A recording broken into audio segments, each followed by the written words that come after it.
Bom dia, pessoal. Logo cedinho nós preparamos um café da manhã aqui para o nosso periquitinho. Cadê ele? Quito. Cadê você, meu amigo? Ele. Tá vendo esse periquitinho aqui? Ele adora tomar leite de manhã. Mas é verdade mesmo, é leite isso aqui que ele tá tomando. É leite, ó. Ó, logo cedo tomando leite. Tá melhor do que a gente. Nós está com a coisa vazia aqui em cima da mesa e isso já tá no leite. É esse leite aqui que ele tá tomando. Tá vendo? Olha lá. Aí bebeu um pouquinho de leite, ó. Pra quem nunca viu periquito tomar leite, a marca Toddy ainda, misturado com Toddy de bolacha. Olha lá, olha como que é, olha a suavidade. Né, Quito? Olha o Quitoreco. Logo cedo tomando leite. Né, Quito?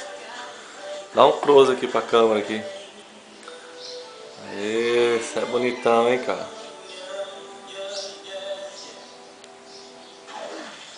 Não,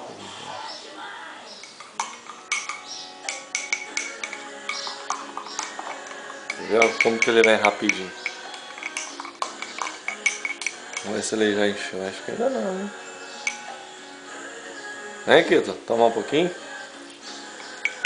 Vem, Quito. Quitorico.